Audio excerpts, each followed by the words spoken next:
Ya teman, boleh lagi sama saya dan di sini saya rakit PC lagi.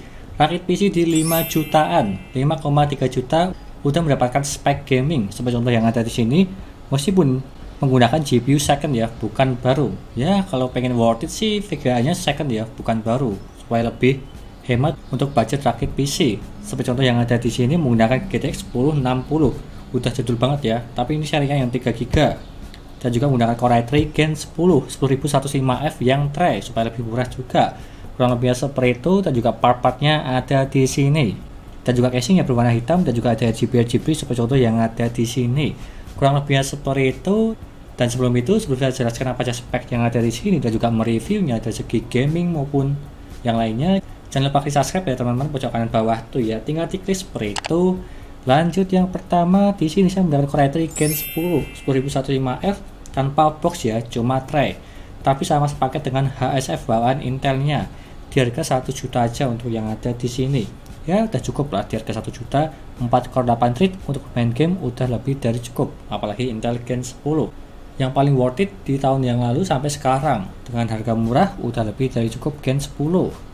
Selanjutnya saya menggunakan ini MOPU-nya, MOPU Gigabyte H410M HV2 yang ada di sini bermerek Gigabyte di harga 980.000. Garansinya 3 tahun dari Cynec Metro Data. Kukira masih pegang NJT maupun AGES ya, tapi nggak masalah. Harganya murah di bawah 1 juta. Seperti contoh yang ada di sini tampilannya udah bagus. Kalau ingin lebih murah lagi, silahkan cari yang mereknya ASRock. Tapi kalau yang ASRock tersebut ada yang support M.2, ada yang tidak. Tapi kalau yang Gigabyte yang support M.2 NVMe, jadinya aman lah untuk yang ini. Mereknya Gigabyte pastinya aman. Selanjutnya saya menggunakan RAM 2x8GB bermerekan Cube Gaming yang paling murah lah. Untuk yang ada di sini di harga 600 ribuan. Itu saya tancapkan di bagian sini ya, berwarna hitam dan juga dali silver. Dengan kecepatan di 3200 untuk yang ada di sini. Tapi kalau di MOPU-nya cuma support di 2666 aja. Apalagi menggunakan MOPU Gigabyte H410M ya. Kalau misalnya 510 bisa lah di 3200, tapi kalau yang di 410 cuma bisa di 2666 aja untuk maksimalnya. Tapi nggak masalah sih kalau yang itu. Selanjutnya saya menggunakan ini GTX 1060 yang bermerekkan adalah Galak. Ini bekasku lama sekali sih, yang dimana bekas dari pemakaian di PC ku pribadi. GTX 1060 3GB di harga sekitar 1,2 juta, udah murah lah. Apalagi ini full set dengan box-boxnya dan juga masih segel dan juga masih terawat aman untuk yang ada di sini. Dual fan membutuhkan 6 pin power aja dan masih worth it lah untuk gaming-gaming ringan di zaman sekarang. Seperti contoh yang ada di sini penampakannya, yang dimana performanya tersebut di atas 1650, cuma terpaut sedikit lah, tapi lebih bagusan yang ini 1060. Selanjutnya saya menggunakan ini SSD SATA ya, 512GB bermerekkan dari Cube Gaming. Udah lebih dari cukup untuk OS dan juga beberapa file-file penyimpanan. Saya cuma memakai ini aja ya, tidak memakai harddisk. Jadi supaya lebih murah di harga 400 ribuan untuk yang ini, SATA 3 bermerekkan Cube Gaming. Ini dan juga dasar review di video sebelumnya, dia memang bagus untuk yang ini. Selanjutnya saya menggunakan power supply ini Aerocool Lux 550W 80+ bronze untuk mengangkat GTX 1060 dan juga Core i3 Gen 10 udah lebih dari cukup lah. Apalagi wattnya tersebut tidak sampai di 200W lebih banyak, tapi cuma di bawah 200W kalau nggak salah. Tinggal kita lihat aja habis ini untuk reviewnya dari segi dayanya apakah tinggi atau tidak menggunakan GTX 1060 dan juga Core i3 Gen 10. Dan kalau memakai Aerocool, silahkan cek dulu apakah sesuai atau tidak dayanya di komponen yang kalian pakai. Kalau seperti contoh yang ada di sini dia tuh aman, jadinya ya aman-aman aja menggunakan ini Aerocool. Bukan jelek lah untuk yang ada di sini, garansinya DTG di harga 540.000. Selanjutnya saya menggunakan casing yang ada di sini, casing Infinity Poseidon V2 yang black. Ada dua tipe, hitam dan juga putih. Tapi kalau yang ini yang black, udah free 3 fan di bagian depan yang ada di sini di harga sekitar 500 ribuan untuk casingnya. Dan juga ada power supply cover di bagian samping sini untuk kelihatan power supply apa yang kalian pakai. Dan juga tampilannya dia itu MATX bukan yang ATX, jadinya pas lah untuk TPC yang ada di sini. Dan yang terakhir saya menambahkan fan 1 di bagian belakang sini, fan Cube Gaming untuk sirkulasi udara supaya lebih bagus. Di bagian depan 3 untuk mengambil udara dari luar ke dalam, 1 fan untuk keluarnya supaya lebih dingin lah. Tapi kalau ingin lebih bagus, silahkan tambah aja di bagian atas ini 2 supaya lebih komplit dan juga tampilannya sangat menarik. Satuannya tersebut di 30.000, jadinya udah cukup lah untuk yang ada di sini. Dan part-partnya udah saya sebutkan cuma beberapa aja, tidak ada CPU cooler maupun yang lainnya. Tapi di harga 5,3 jutaan, apakah worth it atau tidak part-part yang ada di sini untuk gaming zaman sekarang? Kurang lebih seperti itu. Kita lanjutkan saja untuk mereview PC yang ada di sini. Apakah masih bagus atau tidak di tahun 2023? Lanjut ke reviewnya, yuk.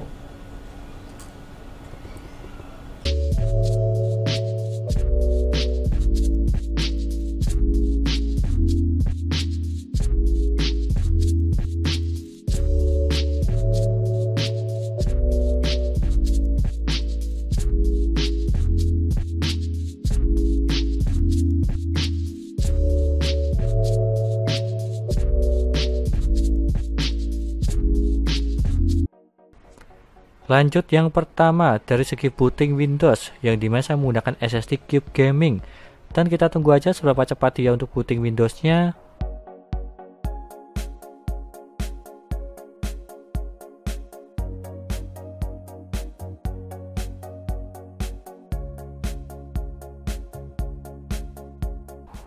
Dan dia mendapatkan di 18 detik, terbilang cepat kalau yang ini. Standarnya di 25 detik untuk SSD pada umumnya. Tapi kalau yang ini di 18 detik terbilang cepat. Tapi terkadang di berbeda PC berbeda kecepatan, meskipun sama-sama menggunakan SSD yang sama Cube Gaming. Lanjut ke HD Sentinel untuk mengecek performa, kesehatan, dan juga suhunya. Untuk yang ini dia itu 100% semua, dan juga notnya dia itu perfect. Serta suhunya di 31 derajat untuk yang ini terbilang dingin menggunakan SSD Cube Gaming. Lanjut ke Crystal Disk Mark untuk mengecek kecepatan dari segi SSD Cube Gamingnya, yang dimana membacanya mendapatkan di 556 dan juga menulisnya di 488.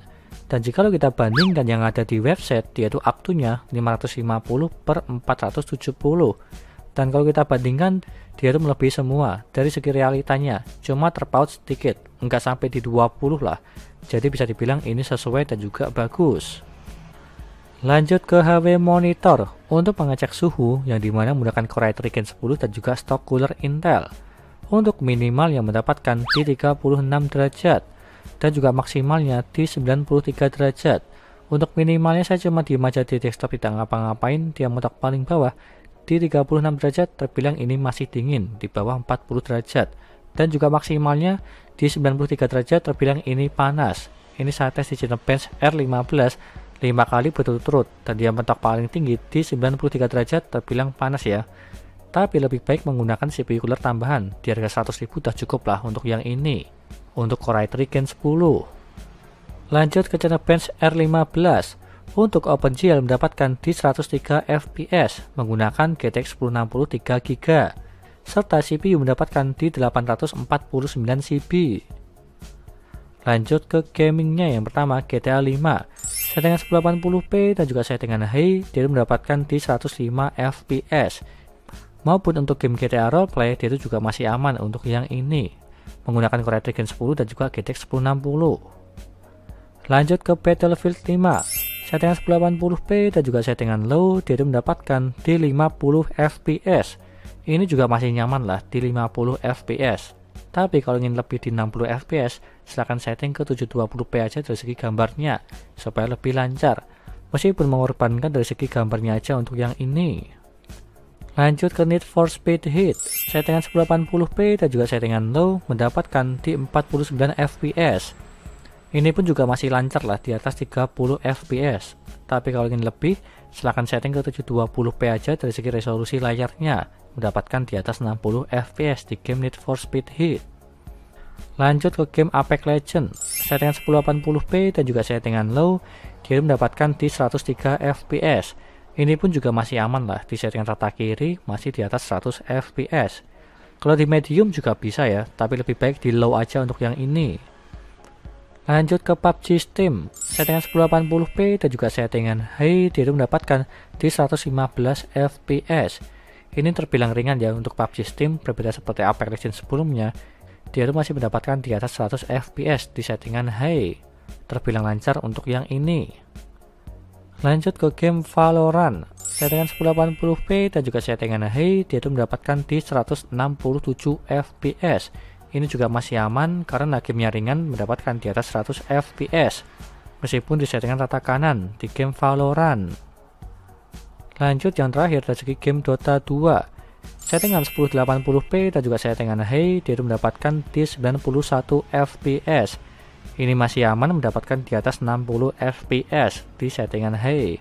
Terbilang gamenya juga ringan untuk yang ini Dota 2. Lanjut ke dayanya, untuk minimal yang mendapatkan di 42 watt. Dalam posisi tidak ngapa-ngapain di desktop, cuma diam aja, dia mentok paling bawah di 42 watt, terbilang ini irit. Serta maksimal yang mendapatkan di 202 watt. Untuk yang ini saya tes di game Resident Evil 6, settingan 1080p dan juga settingan high, dia mentok paling tinggi di 202 watt, terbilang ini cukup irit lah, atau standar lah di 200 watt untuk full loadnya paling tinggi. Jadi masih aman-aman aja menggunakan Aerocool Lux 550 watt. Kurang lebihnya seperti itu. Lanjut ke kesimpulannya, di harga 5 jutaan, 5,3 juta lah, rekomen atau tidak? Kalau aku pribadi terbilang ini rekomen menggunakan Core i3 Gen 10 dan juga GTX 1060 yang masih powerful lah, dengan performa di atas GTX 1650, meskipun dayanya yang lebih hemat di 1650 untuk yang ini. Tetapi GTX 1060 terbilang agak jadul, jadi kalau membeli second silahkan hati-hati aja. Kalau bisa dipastikan itu aman atau normal lah dari segi pengetesan game. Seperti contoh yang ada di sini, GTX 1060 yang ada di video ini dia itu bekas dari saya, jadinya aman lah. Sudah saya pakai bertahun-tahun, jadinya masih aman-aman aja sampai sekarang. Dan kalau bisa mencari di marketplace ya random lah. Semoga aja mendapatkan yang bagus untuk yang second.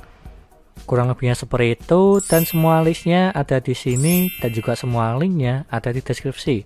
Tinggal kalian beli aja jika kalian berminat untuk part-partnya yang ada di sini semua, menggunakan Core i3 Gen 10 dan juga GTX 1060 dengan tampilan berwarna hitam RGB. Kurang lebihnya seperti itu. Sekian dari saya, terima kasih sudah menonton, dan juga jangan lupa like dan subscribe, serta nantikan video lainnya mengenai rakit PC Intel maupun AMD gaming maupun editing. Dan juga jangan lupa share ke teman-teman kalian yang ingin rakit PC, tinggal DM aja. Terima kasih sudah nonton.